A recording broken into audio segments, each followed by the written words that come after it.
whether that entity is realizing the efficiencies that it was intended to realize, and it hasn't. And I don't see in any of the presentations here what additional expectations you're looking from BSC to achieve its original goal. Well, BSC I think is achieving its original, not the savings. Well, It's I'm in charge of BSC, so I can tell you. It's not achieving. Well, in what way? If you go back to your original purpose of consolidating those functions, Okay. you haven't realized the goals. Tell me in what way. The dollar savings. No, but the dollar savings are coming in other areas now. The original proposal that was put out in 2005, I think was supposed to have $30 million of savings. I saw it in 2008, 9 is when I kind of 10 I got here. We were down to about 14 of savings, not the $30 million of savings. But what we now have that's happening is we're reducing kind of inefficiencies throughout the rest of the organization. Shared services are the way to do it. We're delivering for our customers, which are our internal customers, and we're delivering to the external customers better service than before. We could not do consolidated procurement. Consolidated procurement, where you're seeing, what I just said, $53 million or something that we were projecting from consolidated. You can't do it without BSC. Because it's having the vendors, you're now on top of the vendors, you've now cleaned up our vendor database, you've done all of these things. The original proposal of what BSC was supposed to do, I think, was just like headcount reduction. We're going to take all these people from here and bring them in. Well, it was not implemented well. It was not implemented well. BSC was implemented very poorly. We had people who were being trained with screens. And by that I mean it's almost like a screenshot. You were, right before go live, you had a screenshot and you were supposed to figure out the next day how you were going to do it. It was very poorly done. We're now doing 9.2, and that is going very well. We've got buy-in from all the agencies, which we never, ever, ever had on the first go-round. So what we've done is we've made it more efficient. We've got some of the headcount savings, not what was projected on that, but because we have consolidated in one place, our accounts payable, it's now working. The other thing is I think we run about 26 payrolls, 26 different payrolls in this company. Because we've now gotten BSC working, the goal is to reduce the number of payrolls that we run. Where I'm concerned is when you have that many payrolls, if you have one screw up, you don't have enough time to fix the payroll. You're constantly chasing. If we can limit the number of payrolls, we'll save money in just the processing. But we've also given ourselves the ability to respond. And that is important. Union members who don't get a paycheck on time create real problems for us. Non-union members who don't get a paycheck on time create a real problem for us. BSC is accomplishing an efficiency. Everybody focused too much on it. $30 million, from what they were saying, I don't think we got it. I think the best I saw was like, in the teens, when I was going through and checking out the original. But what it is doing is making us more efficient so that we can do things the right way. BSC, I think, while Hebrew is doing a great job. Can we do much better? Absolutely. But, it's just a matter of kind of trying to get over those old problems and then figure out what the efficiencies are. But again, the procurement that we're doing up here, the savings, we couldn't do that if we were back to the old way. So that was never in the original savings. We never hit the headcount reduction savings, which again, I think was like $30 million in 29, if I can remember right. And again, the best number I ever saw of performance tracking it was low teens. So you're absolutely right in terms of that original. But what I'm saying is it's supposed to be something much better. And the benefit to the organization in terms of, for our vendors, having good relationships, trying to get the money to them faster so we can get discounts from them faster, trying to answer our employees' concerns on a quicker basis, get them the information, get them all the forms that they need filled out. In that, it is really getting better. Not where it needs to be yet, because we're going to get, but, so, yeah, in a sense, we didn't, but in a sense, we are. Just a point of information. Why were there ever 26 different payrolls? dealing with 4 or 5 agencies. I mean, Well, you have, historically, you have some agencies, or you don't have some employees, collective bargaining units that negotiate for a weekly paycheck. They get it ahead of time or they get it behind, you know, there's some, I mean, we have 59 collective bargaining units, and many of them have their own negotiated payroll. So that's, we can't just do it simply. We have to work with our labor relations department. But that's one of the things, I mean, if you just think about it, you have to run 26 of anything, and some are this way and some are that way, and some are lagged, some are 1 week lagged, some are 3 days lagged. It's just, and if we can negotiate with the collective bargaining units to make them feel comfortable, they're gonna get their money on a timely basis, it'll be done right, and then when the inevitable file, you know, goes haywire or goes this way, we can recover. And that's my biggest concern, is we have very little time to recover if something happens. Or if we get slammed by a storm that somehow hits something where we think we back it up, we think we back it up, we think we back it up, but we get hit. You just need recovery time. And when you're running that many payrolls, you don't have enough recovery time. So that's a longer term goal that we're, but it requires negotiation with the labor unions because they've got to let us do it. But we have so many because in many cases we have labor unions with specific. So let me just go to the next. Oh, yeah. All right. So you saw those bar charts on where we're projecting after July. But there's kind of a lot of risk there. First of all, if we don't hit the savings targets that we said we were going to hit, you can see that the deficits come earlier and are bigger. So again, the solid is what the July plan was. The hash is the July plan if we don't get our savings. So you can see even by 17, you know, we've got the savings aren't yet there, but they start dropping off. And then we've got a deficit in 2019, and in 2020, the deficit increases to 700 million. Next slide. If we don't hit the savings targets, or we don't get the projected fare and toll increase, and again, we may not, you know, because that's, again, it goes through public hearings, the board has to approve it. But you can see how important both those things are, the cost cutting and fare and toll increases. That without the projected 4% in 2017 and 4% in 2019, and without hitting our savings targets, your deficit in 2020 is $1.3 billion. $1.3 billion. I mean, remember, like 1% on a fare and toll is like $75 million. So, you know, something like that looks like it, you know, you don't even want to think about what it would be. So, in a sense, we feel the commitment to keep raising the bar and trying to cut costs. But we also think that it's important that people understand if we can do regular, biennial, predictable, reasonable fare and toll increases, it helps address a big problem. But again, I'm not saying that that's where we're going to be, but I'm just putting in perspective that if you don't have cost cutting, and if you don't have, you know, periodic fare and toll increases, you're just going to have a big problem that you're going to have to address. We'll be like New Jersey, you know, with a humongous fare increase just because they went so long without doing it. Is there a slide at all where you see just if you take out the fare increases, what that looks like?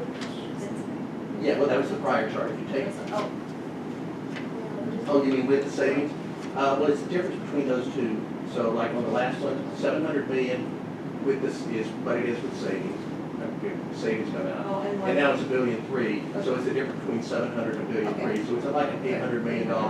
without any fare. Yes, it would increase it by 800 million. Roughly, the amount of money we get roughly for a 4% fare and toll increase is around $400 million, a little plus. So just if we miss one biennial fare and toll increase of $400 million forever, you're going to lose $400 million a year. Because remember, it's not just once. If you don't have it, you lose it forever. So that's kind of in the back of your minds when we project that. And again, I want to keep saying, these are forecasts because I have to lay the forecast out. Every 6 months we're reviewing, and as things change, we can change. The board has to approve it, and it's got to be public hearings.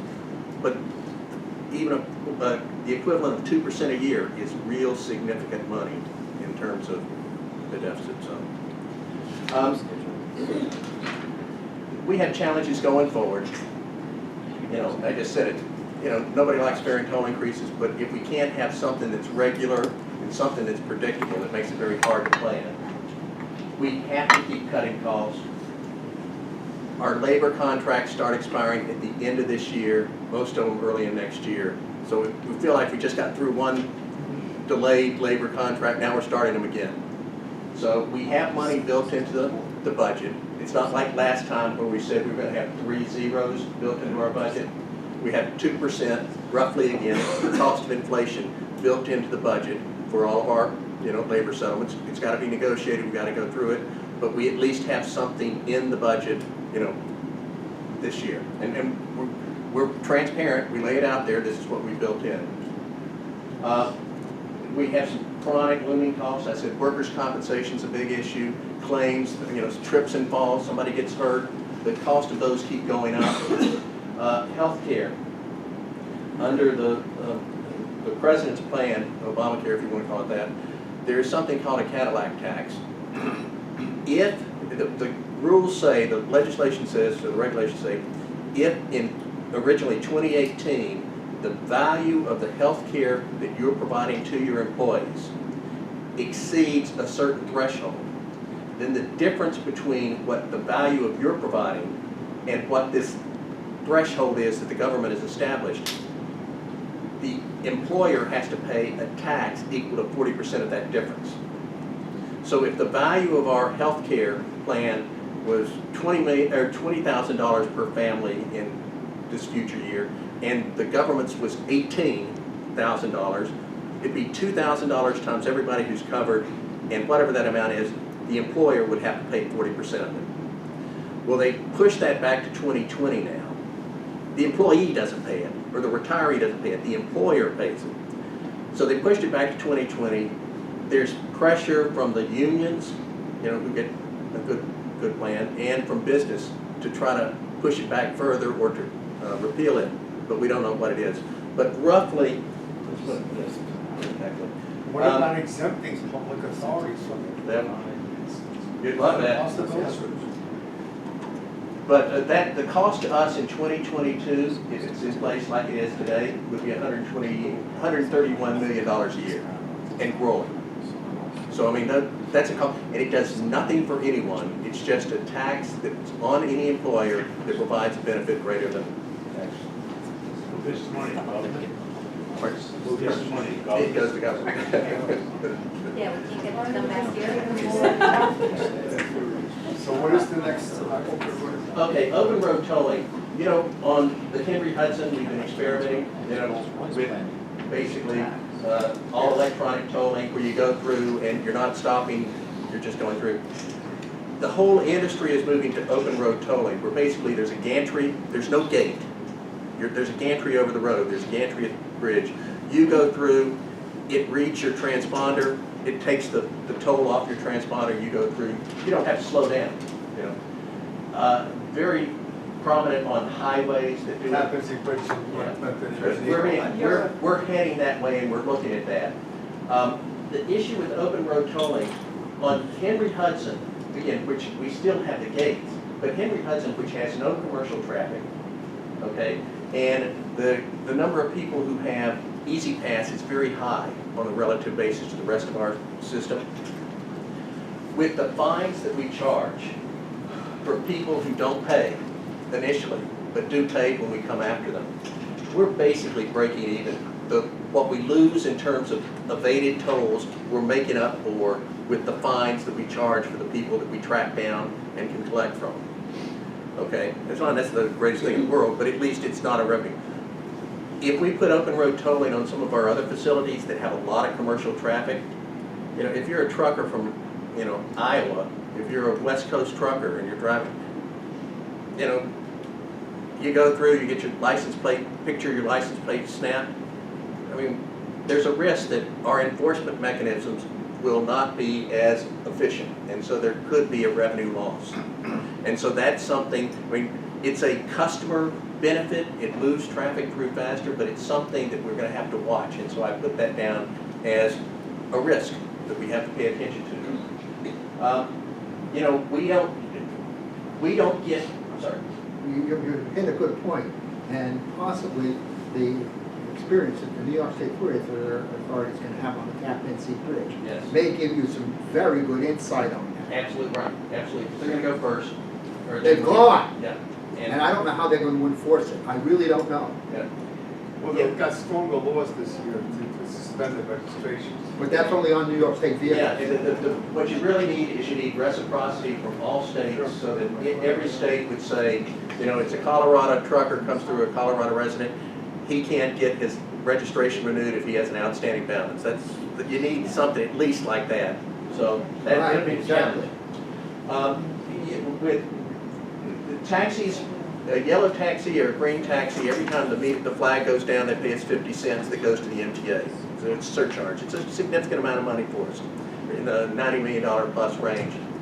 Uber and Lyft and the black cars do not pay that 50 cents. They pay sales tax, you know, 5, 8, 7, 8 here in the city. They pay a sales tax of which we get 3/8 of 1%. So for us to get the equivalent from Uber or Lyft for the 50 cents that we get on a medallion cab, the cab ride would, or the Uber ride would have to be $130. So if you got $130, maybe we hope for premium pricing on Uber and Lyft, but if it's $130, the 3/8 of 1% that we get from sales tax would equate to 50 cents. As Uber's market share is growing, and it is growing, you know, the medallions, and you can see it in the price of the medallion prices are coming down because they're not as lucrative. We're seeing revenue loss. It's about 10 million that we estimated, and it's kind of holding there right now, but that's a challenge for us, and we have to keep watching. Legislation? No, I mean, we've talked about it, but as you can imagine, Uber and Lyft would say, we'd love to pay that 50 cents. We just don't want to pay sales tax, because a cab doesn't pay sales tax. And we only look at it as the 3/8 of 1%. The city looks at it as whatever they're stated 4% in the city at their, you know, amount. So, you know, there's an incentive for them not to give up that. And Uber and Lyft are saying, you want a level playing field? We'll pay the 50 cents, but don't make us pay the sales tax. But we lose either way then. I mean, am I right? Yeah, I mean- Boiling down to everything that you said? Yeah, I mean, because we're always going to lose, because we're never going to have the equivalent. So few rides will ever be the equivalent of 50 cents in terms of yield to us on an Uber and Lyft. Because So we have congestion pricing and get revenue from that. our position on all of those now is they're revenue sources that ought to be considered, you know, but they're not it's not our issue. And we've talked, everybody in Albany knows our position on this, but we can't change it. They've got to change it. And right now, losing 10 million isn't critical, but if things change. Uber may be losing a lot of money. I've heard that they're in financial difficulty now. Yeah, I think they lost $1.5 billion in the first 6 months of the year, but people seem to be giving them money. What's the total Is that amount funding here? site? I think we're about 90 million right now, I think. Just interest rates could be higher. I mean, we thought interest rates were going to go up. They didn't seem to be going up. We're very fortunate, and over the last 4 years, we have been refinancing our debt. Our average interest rate, I think, on our outstanding long-term debt, or 30-year debt, is like in the 3.8%. So we've locked in a lot of long-term capital at very low interest rates, which we've been taking advantage. But we still have a lot of debt to sell, and if interest rates start going up, I mean, we're projecting higher interest rates in our financial numbers, but if interest rates go up higher, that's going to affect it. On that one, just because it's debt, when we're doing the capital program, the pressure, when we don't raise enough is against the fair, so you're borrowing more. How do those numbers compare in the budget you've done versus last year? The numbers that are in, this reflects all of our projections of 2015 to 2019 debt that we will have to sell. Right. So, and it projects at higher interest rates than current rates today. At higher rates, does it project more borrowing because of this funny way that it's being No. doled out? Yeah, no, the way it's being rolled out, we Rolled built, out. yeah, we built it into the financial model. So the. By what was stated of what we would be getting? Yeah, what's in the financial plan that you have in front of you right now, those numbers reflect the way that the city's plans on giving us money and the state plans on giving us money now. So that's not, that's not gonna be something that is a negative. We built it in, we assume interest rates are gonna be higher, And this assumes no degradation of the PFT, obviously. Yeah, this assumes that we continue to get the PMT monies as we're projecting. Do we get any revenue from the city bike program?